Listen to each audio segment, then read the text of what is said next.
Quando os dinossauros dominavam a Terra, os ancestrais pré-históricos das tartarugas marinhas já nadavam nos oceanos. Estes répteis sobreviveram a transformações violentas do planeta e, por 150 milhões de anos de evolução, foram selecionadas para sobreviver pela natureza.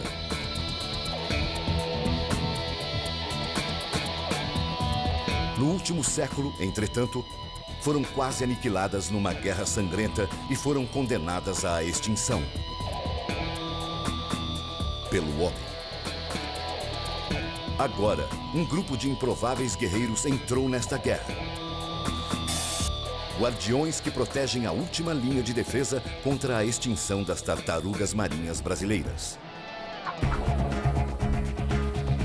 Mas, para vencer esta guerra, os guardiões terão que decifrar o misterioso mundo das tartarugas marinhas. Um trabalho que tem se mostrado mais desafiante e extremo do que eles jamais haviam imaginado.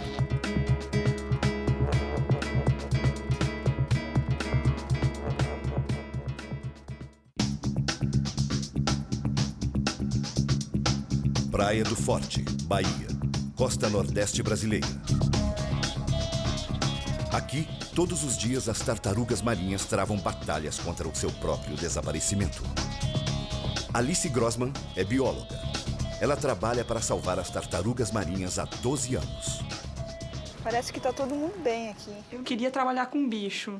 O seu trabalho pode não parecer extremo, mas o manuseio de ovos e de tartarugas marinhas recém-nascidas é visto como uma interferência no ciclo natural dos animais. Mas no caso das tartarugas marinhas brasileiras, não há muitas opções. As tartarugas marinhas, elas estão desaparecendo da Terra.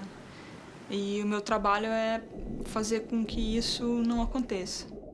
Para a Alice, é uma questão de fazer tudo o que seja possível e necessário para salvar espécies de animais que aperfeiçoaram a arte de sobrevivência durante 150 milhões de anos. A vida começou nos oceanos. No caminho natural da evolução, muitas espécies passaram a viver em terra. No período Cretáceo Superior, algumas tartarugas iniciaram um retorno para a água. Suas patas evoluíram para longas nadadeiras capazes de impulsioná-las a altas velocidades.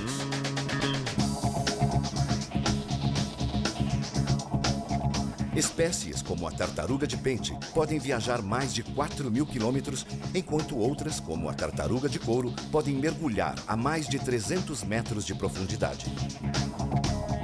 Todas habitam mares tropicais e subtropicais. Se alimentam de corais, a pequenos peixes e crustáceos. Sendo animais que viveram em terra, respiram como a maior parte das espécies terrestres. Mas elas estão sufocando. Todas as espécies remanescentes destes répteis pré-históricos fazem parte da lista UCLN de animais em extinção. A predação humana está levando à extinção das tartarugas marinhas. Em alguns lugares eram centenas e hoje são dezenas. Os números estão diminuindo.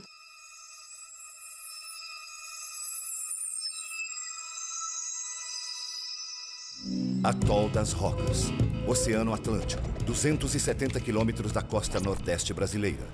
Este refúgio selvagem foi transformado em Reserva Biológica Federal em 1979 e declarado Patrimônio Mundial em 2001.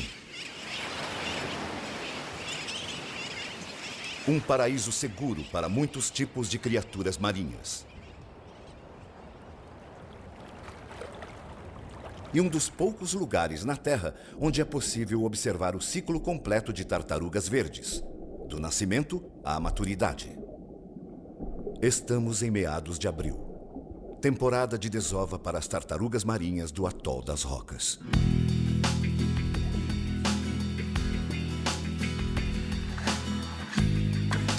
Sob a protetora escuridão da noite, as tartarugas verdes iniciam uma invasão lenta das praias. O objetivo é encontrar um lugar ideal para desovar.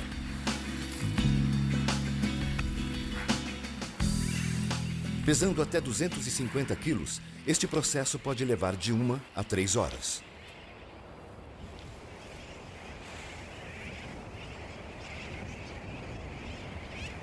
Como uma estratégia para evitar predadores, as tartarugas fêmeas irão cavar diversos ninhos nas próximas noites. Em cada um, irão depositar aproximadamente 130 ovos.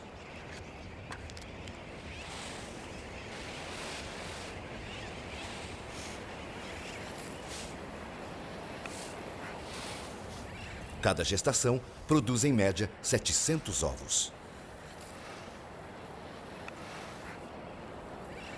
Quando o trabalho da fêmea termina, ela deixa os ovos à própria sorte.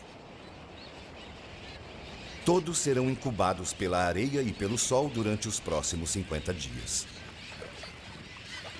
O processo completo de desova deixa as tartarugas exaustas e vulneráveis a ataques. No passado, pescadores vinham ao Atol das Rocas para matar tartarugas marinhas por sua carne e seus ovos. Tartarugas fêmeas eram facilmente viradas e mortas. A pesca predatória quase eliminou a população local de tartarugas marinhas. Mas em 1978, alguns estudantes estavam prestes a mudar tudo isso. Uma noite, uma das estudantes acordou e, vendo a matança, chamou seus companheiros. Todos se levantaram e brigaram com os pescadores. Conseguiram salvar 10 das 14 tartarugas já viradas esperando a morte. Os estudantes documentaram o evento e elaboraram um relatório que foi entregue ao governo federal em Brasília. Um desses estudantes era Guy Marcovald. Para ele, esta foi uma noite que mudou o rumo de sua vida para sempre. Por fim, o governo baniu a matança que quase dizimou as tartarugas marinhas do Atol das Rocas.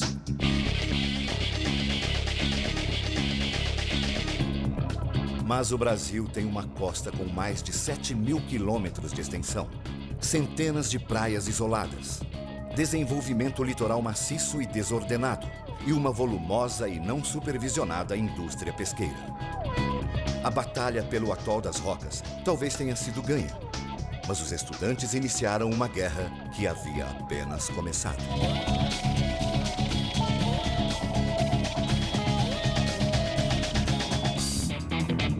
Com o futuro das tartarugas marinhas brasileiras na ponta da faca, um grupo de estudantes liderados por Guy Marcovald conseguiu acabar com a matança das espécies que habitam o Atol das Rocas. Entretanto, vencer um grupo de pescadores no meio do Atlântico foi uma coisa. Guy e seus aliados rapidamente aprenderam que precisariam tomar ações extremas para lutar contra um país inteiro. Há 30 anos, matar uma tartaruga marinha não era considerado um crime. Naquela época ainda não era proibida, não tinha nenhum tipo de legislação que protegesse as tartarugas marinhas.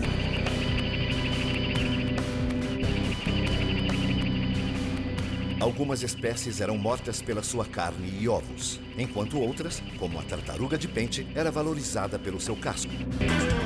No fim da década de 70, os organismos internacionais começaram a pressionar o governo brasileiro para botar um fim na matança de tartarugas marinhas no Brasil. Guy e seus aliados foram convocados a elaborar e pôr em prática um novo plano de conservação. O primeiro recurso com o nome Projeto Tartaruga Marinha, que eu considero o nascimento do projeto, foi em 1980. O projeto Tartaruga Marinha foi chamado TAMAR, um projeto totalmente dedicado à conservação das tartarugas marinhas. Imediatamente, o TAMAR começou a instalar bases nas principais áreas de desova do litoral brasileiro. Com tantas praias para cobrir, os guardiões do TAMAR focalizaram seus esforços na proteção dos ovos nas áreas mais isoladas, onde a interferência humana já havia destruído outros ninhos. Hoje, uma nova geração de guardiões patrulha estas praias. Alice Grossman e o biólogo marinho Alexandro dos Santos estão fazendo a ronda diária pelos ninhos ao norte da Praia do Forte.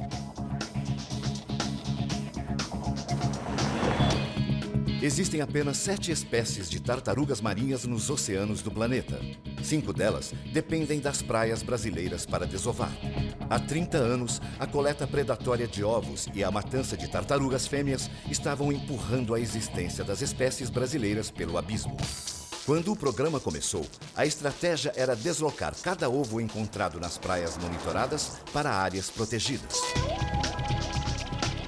Hoje, graças às campanhas públicas de conscientização e às ações efetivas dos guardiões, 70% dos ninhos permanecem intocados por mãos humanas. Nas areias de Praia do Forte, tartarugas de pente cavaram cerca de 200 ninhos há 48 dias. Para Alice, a vida que se inicia sob a areia é um testemunho do sucesso do seu trabalho. Mas este é apenas o início de uma jornada extraordinária. O desenvolvimento dos ovos é influenciado por vários fatores. A temperatura da areia é o mais importante. Entre o 15º e o 35º dia de incubação, a temperatura da areia determinará o sexo do grupo. A areia quente produzirá mais fêmeas.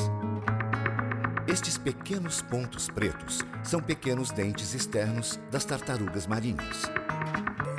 Os recém-nascidos perderão esses dentes antes da segunda semana de vida. Neste momento, ele é a única arma que as tartarugas têm para romper a casca.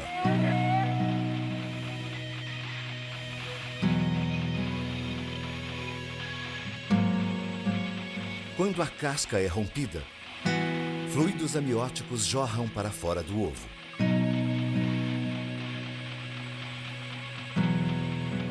Durante o período mais quente do dia, as tartarugas descansam, guardam energia.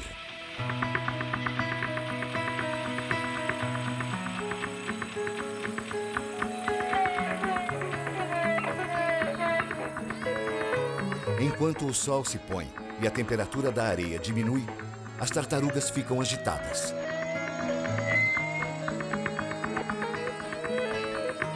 Sob o peso esmagador da areia, seria quase impossível cada uma chegar à superfície sozinha.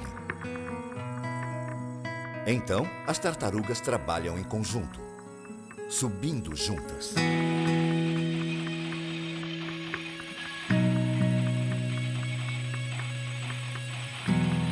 Nos próximos dias, os guardiões da Praia do Forte fiscalizarão os ninhos sistematicamente para assegurar a vida e informação sob a areia. A 50 quilômetros ao norte de Salvador está o quartel-general do Tamar. Um lugar onde animais marinhos machucados e maltratados da região são cuidados e medicados.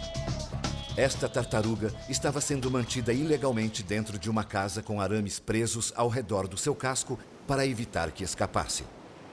À medida em que a tartaruga crescia, além do tamanho do arame, seu casco foi sendo lentamente deformado. Gerar consciência no público continua sendo um dos trabalhos mais importantes do Tamar.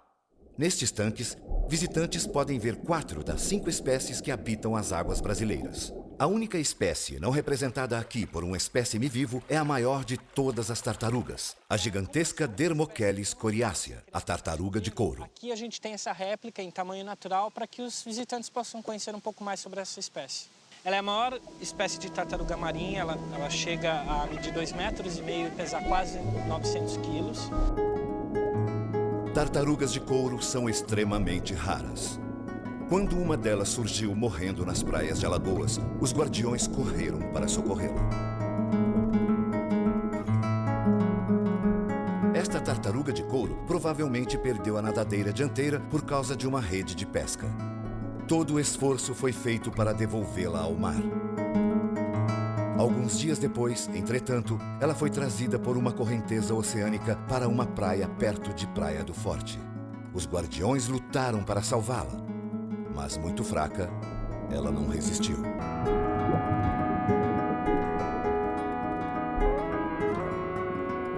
Para uma equipe acostumada a vencer em situações extremas, a perda de um animal tão importante ao ciclo de vida dos oceanos é um desalento devastador. Parte do sucesso do Tamar tem sido sua capacidade de conectar as pessoas com a luta das tartarugas marinhas para continuar existindo.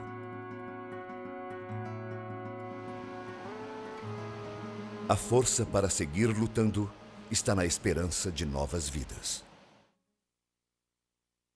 Esse é um dos grandes espetáculos da natureza. uma pequena tartaruga rompe a superfície. As outras virão a qualquer momento. A pequena tartaruga tem que chegar à segurança do mar rapidamente. Neste momento, a tartaruga não pode elevar sua cabeça acima de 30 graus. Entretanto, seu instinto a conduz para a luz mais brilhante no horizonte. Durante o dia ou a noite, a área de visualização mais clara no horizonte será sempre o mar, sua casa. Usando visão, odor e sensibilidade magnética, a tartaruga memoriza sua praia natal. Esse mapa interno permite à tartaruga voltar para a mesma praia de onde ela saiu de seu ovo décadas depois para reproduzir.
Em outras praias espalhadas pela costa brasileira, algumas tartarugas não chegarão ao mar.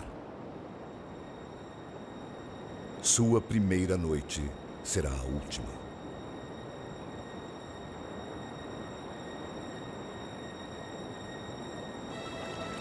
Um exército de predadores espreita na escuridão. Apesar de improvável, algumas escapam. Mas nem todas partilham da mesma sorte. Uma vez capturada, a pequena tartaruga não tem chance de escapar.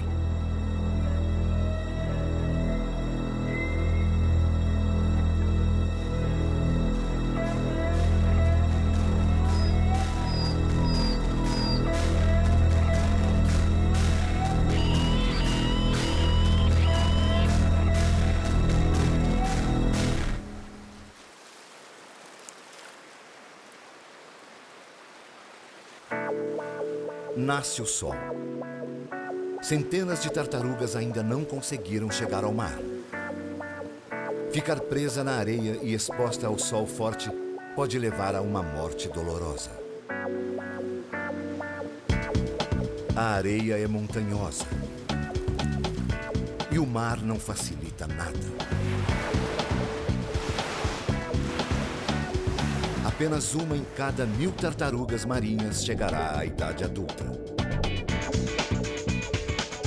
O primeiro ano de sua vida será passado no mar aberto. Somente em 10 a 25 anos, a tartaruga marinha chega à maturidade reprodutiva. Mas sobreviver às ameaças naturais é o menor dos problemas das tartarugas.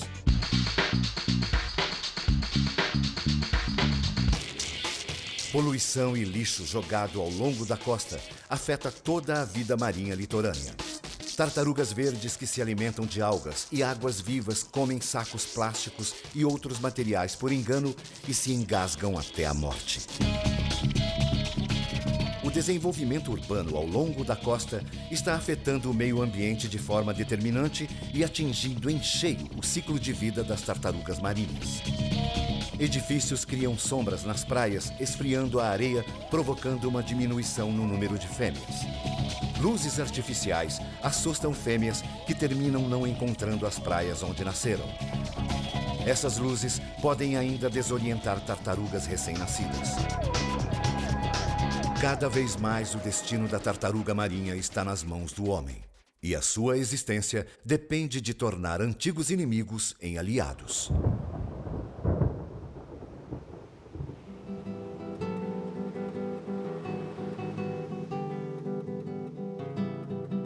José Oliveira da Cruz nasceu e mora na Praia do Forte.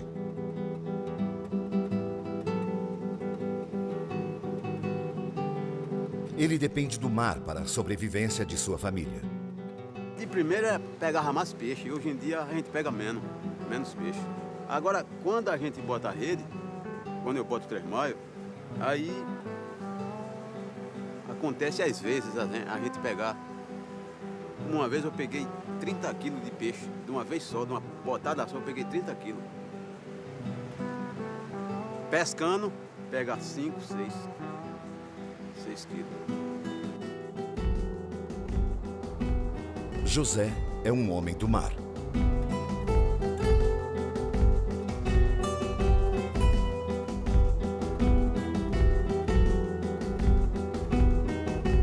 Todo dia ele luta contra a natureza para trazer para casa alimento para sua família.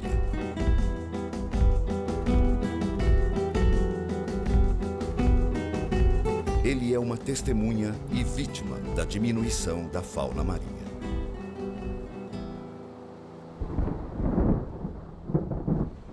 Pesca tradicional e tartarugas marinhas estão lutando juntas para sobreviver. Hoje, seu inimigo mais impiedoso é a pesca industrial.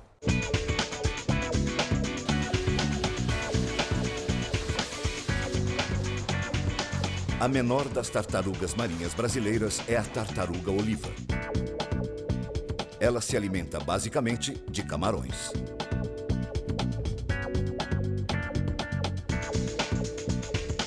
Isso a coloca no caminho das redes de pesca industrial. A indústria da pesca é responsável pela maior parte das mortes acidentais de tartarugas marinhas em todo o mundo. A partir desta constatação, o Tamar se deparou com um problema multimilionário e nenhuma solução aparente.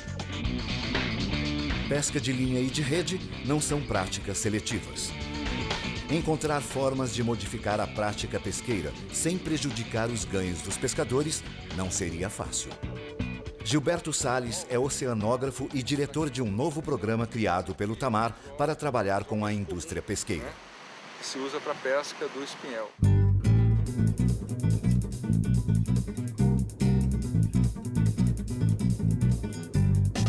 Se a tartaruga marinha morder a isca, certamente morrerá. Mas o pescador perderá também. Equipamento avariado e perda de tempo significa uma perda em seus ganhos.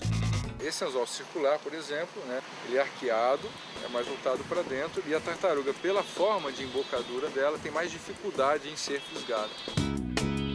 Esta é uma solução simples que ajuda a tartaruga marinha e o pescador. Mas assegurar o futuro da tartaruga marinha está provando ser muito mais complicado. Os guardiões acreditam que a descoberta de seus segredos será a chave para a sua sobrevivência. E para revelar este mistério, os guardiões terão que ir aos extremos. Os guardiões das tartarugas marinhas reverteram a matança indiscriminada das espécies brasileiras. Asseguraram o desenvolvimento livre de interferência humana nos ninhos ao longo de toda a costa brasileira. E trouxeram a indústria de pesca para a causa das tartarugas marinhas. Mas a vitória final pode surgir da descoberta de seu código genético.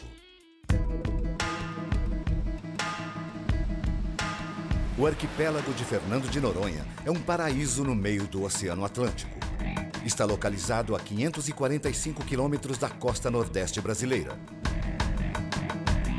São 21 ilhas que, na última década, se tornaram um popular destino turístico. Há 500 anos, os primeiros exploradores do Novo Mundo chegaram aqui. Desde então, essas ilhas foram disputadas por colonizadores portugueses e holandeses por causa de seu isolamento privilegiado. No início do século XX, uma prisão de segurança máxima foi construída para manter os criminosos mais perigosos do Brasil. Durante a Segunda Guerra Mundial, uma base militar americana foi instalada como um ponto de observação estratégico no monitoramento do Atlântico Sul. Os sinais da história de Fernando de Noronha estão por todo o lugar. Mas a maior aventura está na água.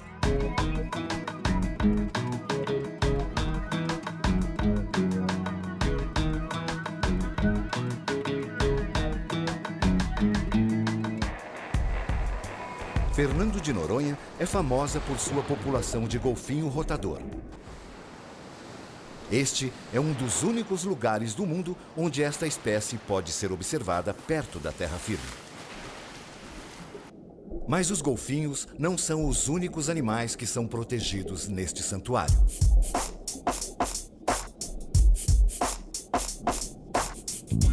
Declarado Parque Marinho Nacional em 1988, suas águas são povoadas por animais fascinantes. Espécies ameaçadas em outras partes do mundo, como o mero, aqui podem nadar sem medo, lado a lado com o homem. As águas de Fernando de Noronha são uma importante área de alimentação para as tartarugas verde e de pente. Estas espécies se alimentam de esponjas, algas e pequenos moluscos encontrados nas cavidades das rochas vulcânicas que formaram o arquipélago. Curiosamente, poucos adultos são encontrados nessas águas. Ao que parece, as tartarugas juvenis viajam longas distâncias de outros mares do planeta para crescerem e se desenvolverem em Fernando de Noronha. Quando chegarem à vida adulta, retornarão às praias onde nasceram para completar seus ciclos de vida.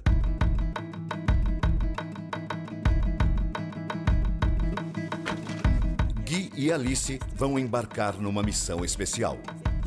Os dados científicos que eles esperam coletar ajudarão a determinar semelhanças genéticas de espécies locais com outras, de diferentes partes do mundo. Pronto aí já, galera? Rodolfo Jimenez é um mergulhador local. Ele irá guiar os guardiões.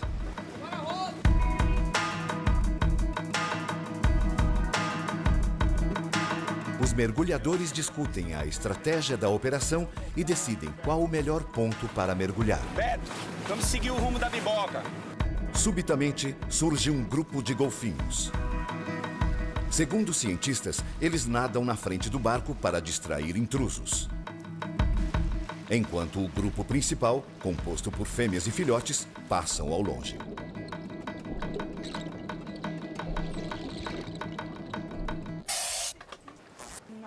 No ponto de mergulho, Alice coordena a operação. Eu acho que a gente vai fazer a seguinte estratégia, ó. Ela e Gui farão uma busca no fundo com tanques. Enquanto Rodolfo ficará na superfície.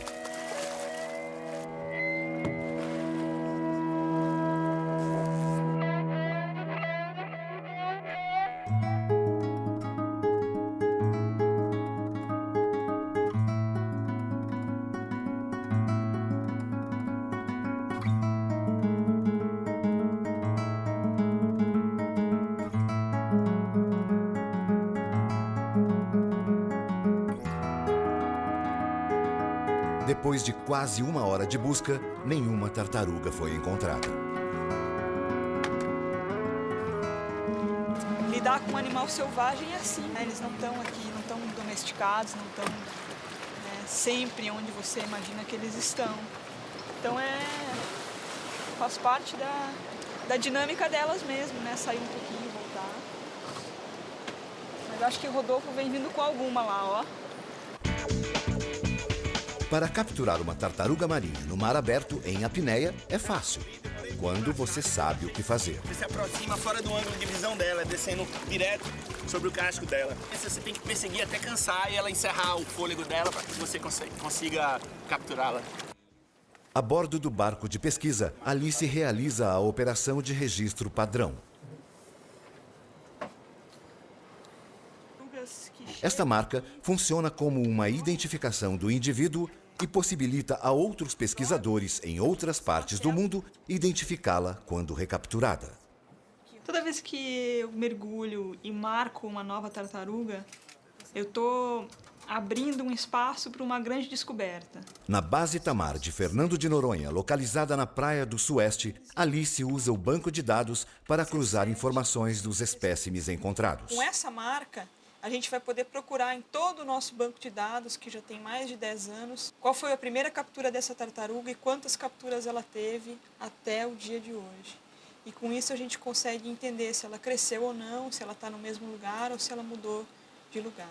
Cláudio Bellini é oceanógrafo e coordenador da base Itamar de Fernando de Noronha. O Sol se desloca entre o Trópico de Capricórnio e o Trópico de Câncer. O período reprodutivo no hemisfério sul ocorre no nosso verão. E o período reprodutivo no hemisfério norte ocorre no verão do hemisfério norte, que é o inverno no hemisfério sul. Então as populações estão acompanhando esse caminho do Sol. Seria o Sol a estrela guia das tartarugas marinhas em suas migrações? O que nós sabemos é que elas necessitam do Sol para incubar seus ovos. Pesquisa científica é apenas um dos objetivos dos Guardiões de Fernando de Noronha. Estas ilhas recebem mais de 55 mil visitantes todo o ano. Este é o lugar ideal para dar uma perspectiva íntima das tartarugas marinhas aos turistas. Tartaruga é essa? Essa é a tartaruga de pente. A tartaruga, ela vive aqui em Fernando de Noronha, se alimentando nessas recifes. O que os olhos veem e as mãos tocam, o coração jamais esquece. Chega aqui em Fernando de Noronha, vive um período de vida, depois retorna lá para reproduzir. Então ela Visitantes que vêm a Fernando de Noronha voltam para casa com uma percepção diferente e mais profunda sobre a natureza selvagem. Talvez essas crianças se tornem os futuros guardiões das tartarugas marinhas. Mas o trabalho dos guardiões não é brincadeira de criança. E às vezes pode se tornar radical. Uma tartaruga grande foi vista nadando perto dos arrecifes. Para Alice, pode ser uma grande chance de encontrar e registrar uma tartaruga macho adulta, já que elas nunca veem a praia. Com a maré baixa, formam-se piscinas naturais. Estas piscinas são armadilhas para animais marinhos de grande porte, como as tartarugas marinhas macho.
É nossa, Alice, essa. Tartaruga marcada já. Tartaruga marcada no Brasil, já é conhecida nossa. E por essa série aqui, tem uns 2 anos.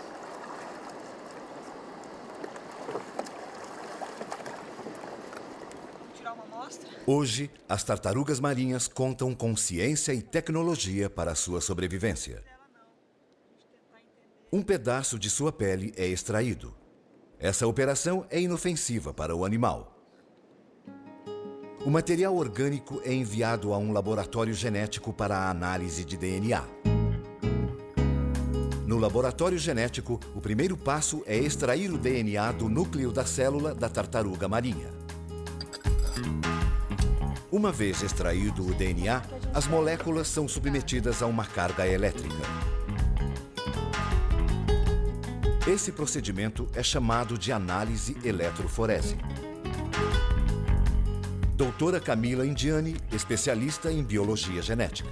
Nessa análise, as moléculas de DNA vão ser submetidas a uma corrente elétrica e, à medida que elas vão migrando nesse gel, que está corado com um corante especial, a gente consegue ver, então, o tamanho das moléculas de DNA que a gente obteve e, de certa maneira, se o DNA está degradado ou se ele está intacto. Depois que as moléculas de DNA migram no gel, fotografias computadorizadas são tiradas da amostra. Essas fotografias são analisadas para definir padrões genéticos. A análise comparativa do DNA de tartarugas marinhas tem revelado fatos impressionantes. Pesquisadores agora sabem que fêmeas podem cruzar com diversos machos. Eles têm sido capazes de identificar animais que se alimentam na Califórnia e se reproduzem no Japão. Mesmo aprendendo muito sobre tartarugas marinhas, suas rotas migratórias e sua distribuição populacional ainda são mistérios a serem desvendados. No passado, imaginava-se que este réptil pré-histórico navegava usando as estrelas e a lua como referência. Hoje, sabe-se que as tartarugas marinhas usam o odor, a audição e a visão para determinar a temperatura da água, direções e intensidade dos ventos e das ondas do mar. Recentes testes realizados em laboratório revelaram que as tartarugas marinhas têm a capacidade de sentir as linhas magnéticas da Terra. A partir das linhas magnéticas, as tartarugas criam coordenadas como latitude e longitude. As informações obtidas de tartarugas capturadas e registradas em diferentes pontos da costa brasileira é fundamental para entender e proteger suas rotas migratórias. E talvez não existam lugares mais importantes para descobrir a vida secreta das tartarugas marinhas do que nas ilhas oceânicas do Brasil.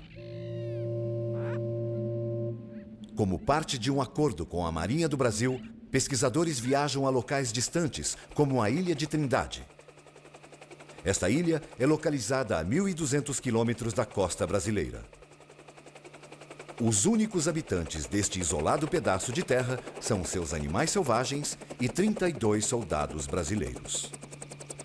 Essas praias são a principal área de reprodução de tartarugas verdes no Atlântico Sul. Aqui, aproximadamente 2.000 ninhos são produzidos por temporada. Luciana de Oliveira é bióloga e coordenadora técnica da Base Tamar do Espírito Santo, sudeste brasileiro. Ela e um grupo de fotógrafos estão esperando pela chegada de tartarugas fêmeas que virão à praia para desovar.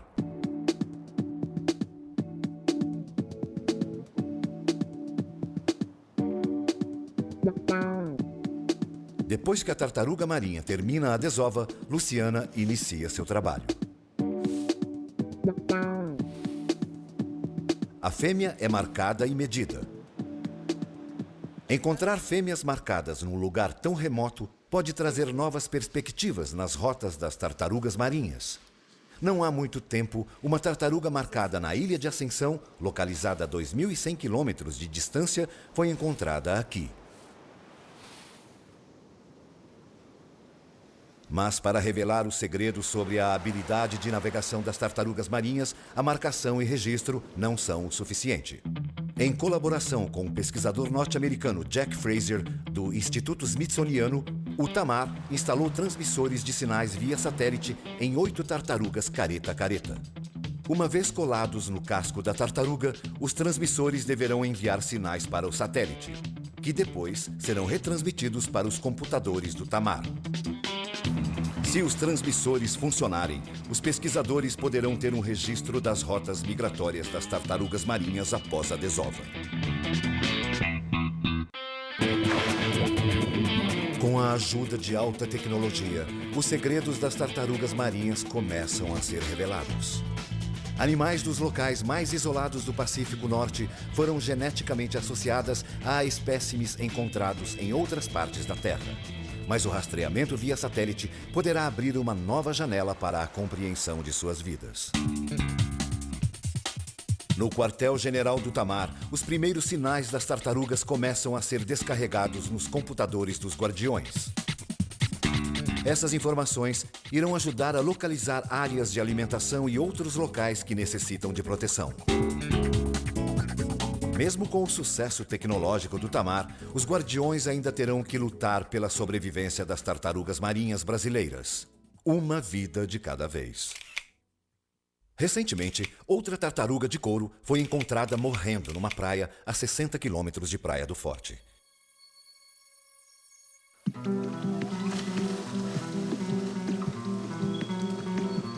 Inicialmente, o animal não reagia a nenhum tipo de estímulo.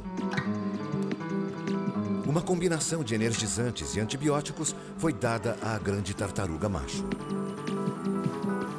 Esse é um animal que não se dá bem em cativeiro e precisa ser solto rapidamente. Doutora Thaís Pires, veterinária responsável pelo tratamento da tartaruga ferida. Ela se bate muito na borda do tanque, que acaba promovendo essas feridas. Então a gente passa uma pomada antisséptica para ajudar na cicatrização dessas pequenas feridas. A tartaruga de couro é pelágica, o que significa que ela vive a maior parte de sua vida no mar aberto. Diferente de outras tartarugas marinhas, ela não possui um casco feito de escamas grossas. Ela ostenta uma casca de pele rígida que parece ser de couro, daí o seu nome popular. A tartaruga apresenta o mesmo ferimento que provocou a morte da Dermocheles, encontrada 4 anos antes. Provavelmente, a tartaruga tenha ficado com um pedaço de rede de pesca enrolado à nadadeira, impedindo o fluxo de sangue. Com o tempo, o membro gangrenou, apodreceu e caiu. Um processo extremamente doloroso para a tartaruga. Depois de 3 dias de tratamento intensivo, a tartaruga ainda não está totalmente recuperada. Porém, nada mais pode ser feito. É muito arriscado mantê-la no tanque. É estimado que apenas 5 a 10 tartarugas de couro se reproduzam em praias brasileiras. Elas são tão raras que a perda de apenas um animal é considerada uma tragédia ecológica. A tartaruga está muito frágil e não pode ser solta na praia. As últimas doses de medicamento são injetadas no animal. Material orgânico é extraído para análise genética e a tartaruga recebe uma etiqueta de identificação. Com a maré subindo, fica muito perigoso levar o animal em um barco pequeno. Minutos preciosos não podem ser perdidos. Então, a tartaruga é colocada em um barco maior.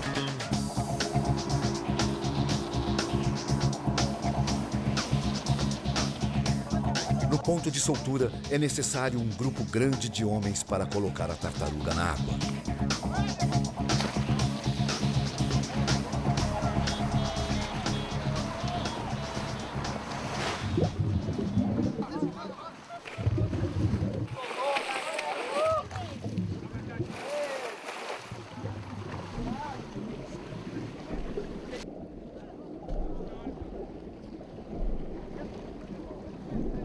Nada mais pode ser feito.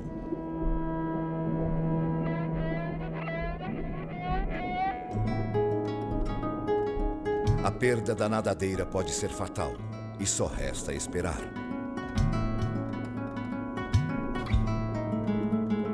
O animal está estressado, não consegue se equilibrar. A tartaruga tenta mergulhar para águas mais profundas. Mas o seu esforço parece em vão.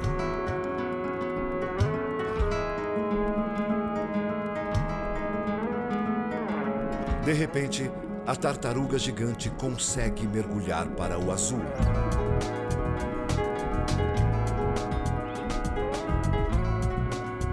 Rumo às profundezas. Deixando todos com um fio de esperança de que ela sobreviverá. Depois de 20 anos, 2 gerações de guardiões das tartarugas marinhas realizaram mais do que jamais sonharam. Usando todas as armas disponíveis, eles efetivamente protegem as tartarugas marinhas ao longo de 1000 quilômetros da costa brasileira.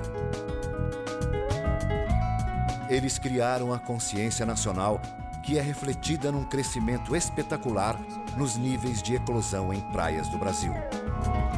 Para o tamar, sempre haverá ameaças inesperadas. As tartarugas marinhas ainda não estão livres da extinção. É necessário seguir em busca de cada vitória diária. Para mim é uma sensação assim de estar plantando, sabe? De um plano para o futuro. Com um pouco de sorte, o trabalho de Alice com as pequenas tartarugas irá trazer de volta muitas tartarugas adultas para estas praias, reciclando a vida do Oceano Atlântico e salvando as tartarugas marinhas do Brasil.